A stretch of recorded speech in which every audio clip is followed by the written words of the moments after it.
question here really quick in the chat.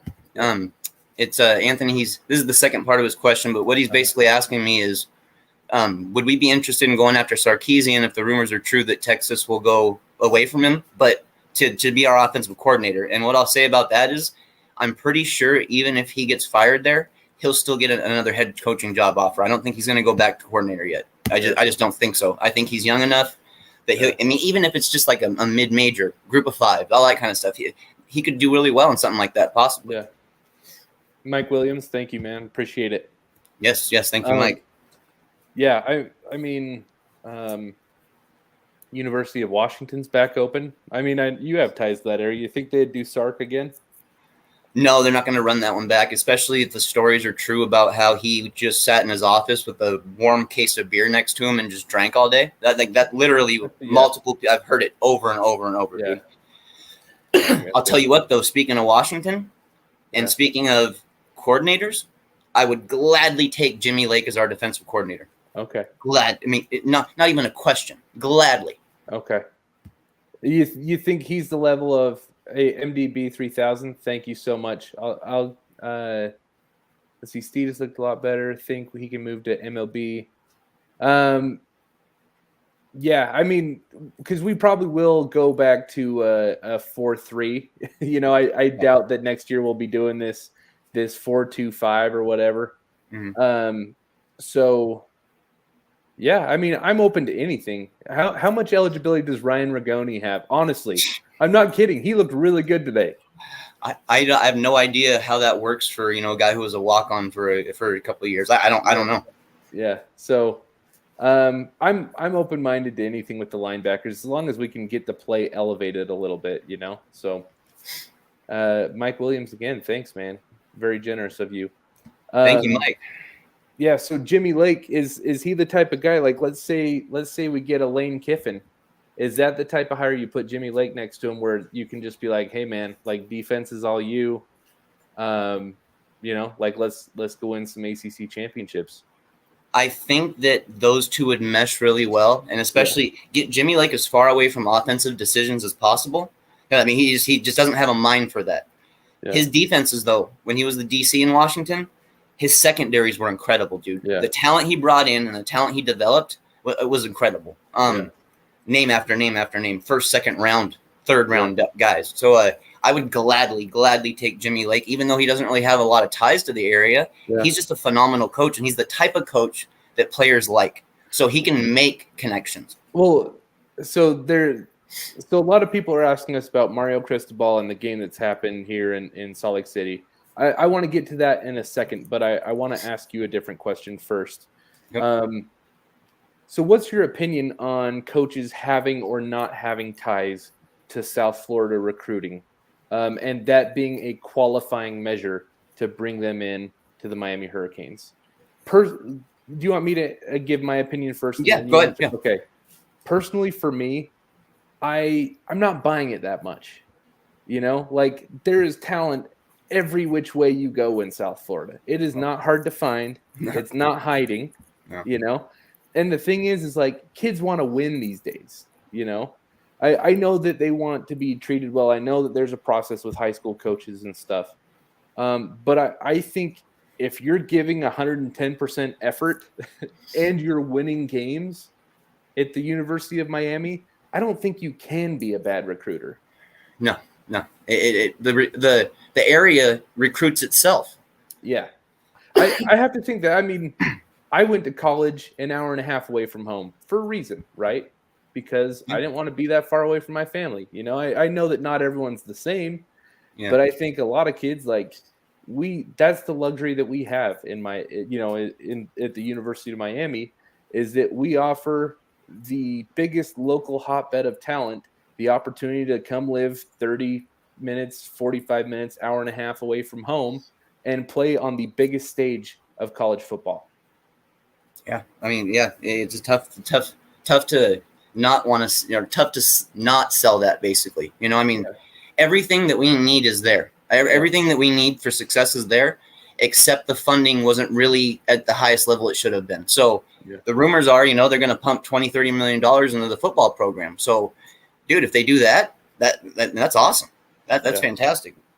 Yeah. And so, back to my question. So how worried would you be if we hire like a Luke Fickell, a guy who, doesn't have a lot of experience, or a Jimmy Lake as a coordinator, right?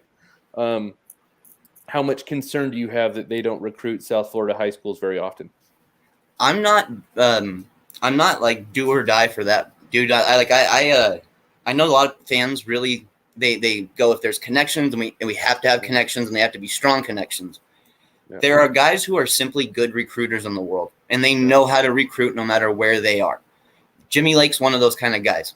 He can go into any kind of environment, any kind of atmosphere, and be whoever he needs to be. He's kind of a chameleon. He can blend to every situation. I think within a matter of one season, especially with how he would run the defense in the secondary, it would have players excited to want to play for Miami. Yeah. Okay. So I guess let's get to the Mario stuff and talking about Oregon. I'm sure everyone has heard, the news from the last week and a half, about Mario Cristobal and, how we're probably going to be making a significant run. What's your opinion on this loss tonight in Salt Lake City against the Utes? It was 38-7. Mario had a playoff berth on the line. Yeah. I mean, he had 2 games left against the Utes. I can't remember who else they play, but essentially he was playing Utah, someone else, and then Utah again in the Pac-12 championship. But now their playoff hopes are dead. There's just no shot. So how are you feeling about this? Does this impact your feelings about Mario Cristobal at Miami? Not a ton. I look at it as he's still a better coach than Manny Diaz, even with that loss. He's a better coach. This is the same guy that just went into Ohio State this year and won on the road in Ohio State. So it's not that he's capable of it. Unfortunately, it seems to be his teams have some issues, in the biggest moments, and that's tough. You don't know if that's just the type of player they're recruiting, the type of coaches Mario Cristobal has around him, if their mindset is doing that. But to me, I still think that he's the guy that we probably go after. I do. Okay. I think the school, honestly, would be happy with him.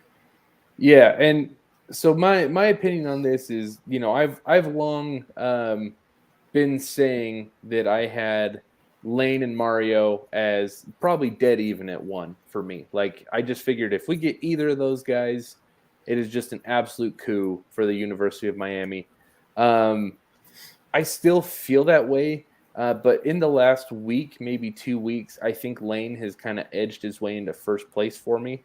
And tonight did play a factor in that. So Mario, no doubt, as I don't think there's any discussion whether where he relates to Manny Diaz on the pecking order of coaching, right? Yeah.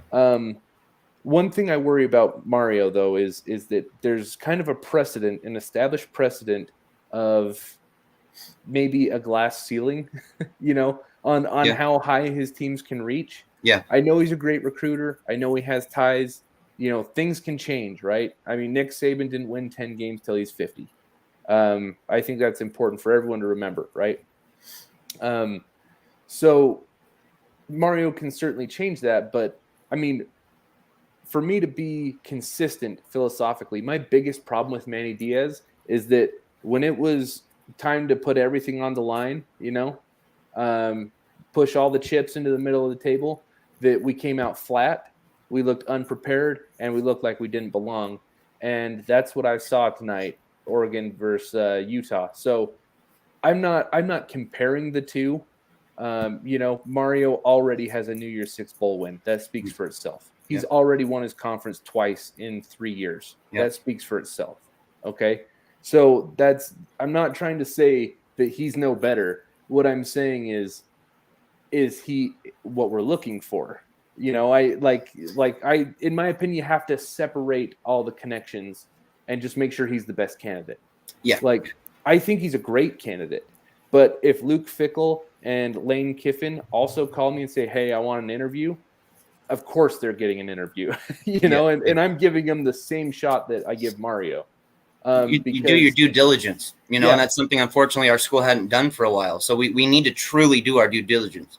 Yeah, we have to, and don't get me wrong. I will still be very happy with Mario. It'll be a huge upgrade, and I actually think that we will win, a number of ACC titles in the near future. It wouldn't surprise me if he does the same thing he did at Oregon and rips off a 3 in his first 4 years, right? Yeah.